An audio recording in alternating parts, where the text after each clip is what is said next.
He was the single most successful investor of the 20th century. Time magazine named him one of the most influential people in the world.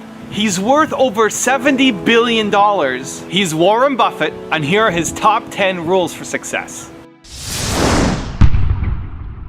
How can other people tap dance to work? What's the secret of that? You find your passion. You find your passion. I was very, very lucky to find it, when I was 7 or 8 years old, and fortunately, my children have found their passion. One son loves farming like nothing else. One son loves music like everything else, and all three of them love philanthropy and what they get to do.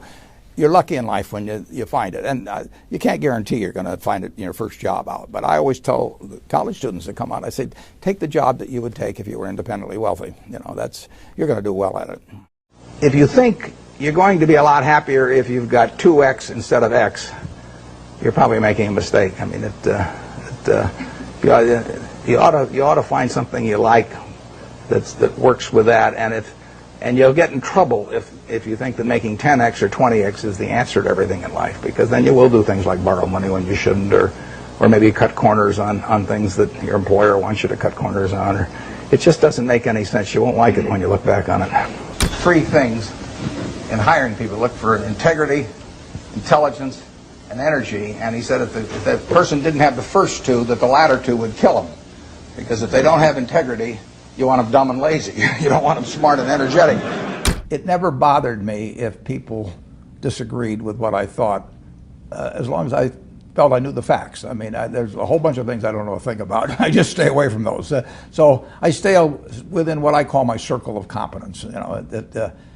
Tom Watson said it best. He said, I'm no genius, but I'm smart in spots, and I stay around those spots. Well, I try and stay around those spots, and I just don't have a problem if somebody says, you're wrong on something. I go back and look at the facts, and I think that really is much more important, frankly, than having a few points of IQ or having an extra course or 2 in school or anything of the sort. You need emotional stability.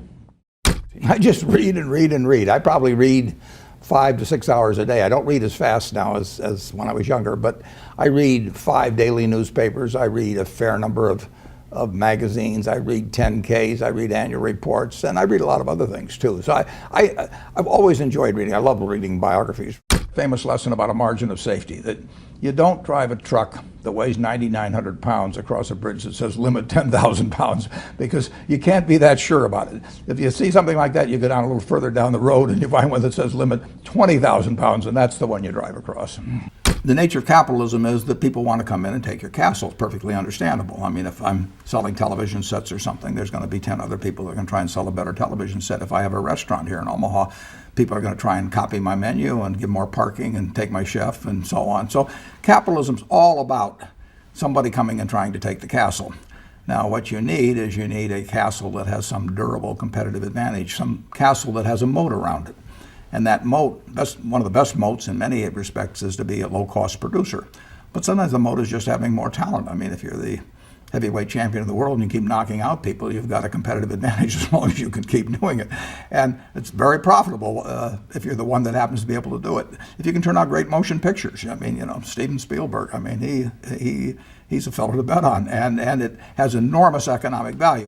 You'd be surprised at my days. I mean, they're very unstructured, no meetings, none. I mean, I don't like meetings, and I read a lot. I wish I were a faster reader. I'd get more done, but I do read a lot, and I'm on the phone a moderate amount. Our businesses run themselves basically out there. My job is allocating capital, and that's what I'm thinking about. But I don't like to have things all packed hour to hour to hour. And Bill and I are both extraordinarily lucky. I mean, we really get to do what we like to do, the way we want to do it, with people that we choose to be around, and they're terrific. I mean, we've really got everything our way, and we're very fortunate. And in his world, he has a different kind of pace than I have, but we both love it the way we do it. And my guess is that we're each the most productive in that particular mode too, because it fits our personalities and aptitudes. What kills great businesses, if you look at, I do believe in looking at history, and I like to study failure, actually. And my partner says, all I want to know is where I'll die, so I'll never go there. And we want to see what has caused businesses to go bad. And the biggest thing that kills them is complacency. I mean, you want a restlessness, a feeling that, you know, that somebody's always after you, but you're going to stay ahead of them. You always want to be on the move. And when you've got a great business, you know, like Coca-Cola, which is, there aren't any like Coca-Cola, but you really, the danger would always be that you rest on your laurels. But I see none of that, obviously, at Coca-Cola. But that is the key, to compete the same way when you've got 1.8 billion servings being sold daily as when you were selling, 10 a day. And that restlessness, that belief that tomorrow is more exciting than today, you just have to have it permeate the organization. Who was Ben Graham? He was your primary mentor, model? He was a wonderful man, and he was my professor at Columbia. I read his book when I was 19 at the University of Nebraska, and I'd started investing when I was 11, and I started reading about it when I was like 7. So I'd gone through I read every book in the Omaha Public Library that there was on, by the time I was 12, on investing and stock market. And I had a lot of fun, but I never really found out, I never got grounded in anything. And it was entertaining, but it wasn't going to be profitable. And then I read Graham's book, The Intelligent Investor, when I was at the University of Nebraska.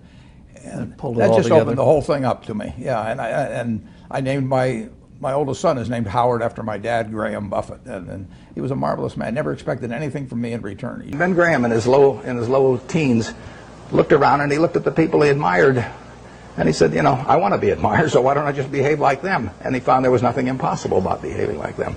And similarly, he did the same thing on the reverse side in terms of getting rid of those qualities.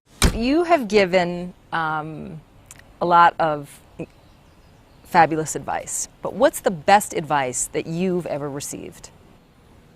Well, I received it in a variety of forms, particularly from my father when I was very young. But I mean, he basically, I think, taught me how to live. Not that I did it perfectly or anything like that, but I mean, he was giving me lessons, but he wasn't doing it by preaching to me. He was doing it by example. But basically, well, the biggest lesson, in a sense, I got is the power of unconditional love. I mean, I think there is no power on earth like unconditional love. And I think that if you offer that to your child, I mean, you're 90% of the way home. And there may be days when you don't feel like it. It's not uncritical love.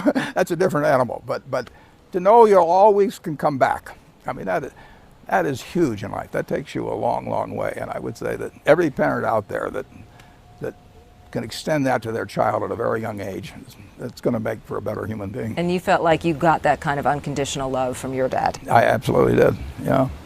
That is a powerful thing. It is a powerful thing. Thank you for watching. I'd love to know what you think of Warren Buffett as an entrepreneur. Let me know your thoughts by leaving it in the comments below. I made this video because Ray Carter asked me to, so if there's a famous entrepreneur that you want me to profile, leave it again in the comments below and I'll see what I can do for you. Thank you for watching, continue to believe, and I'll see you soon.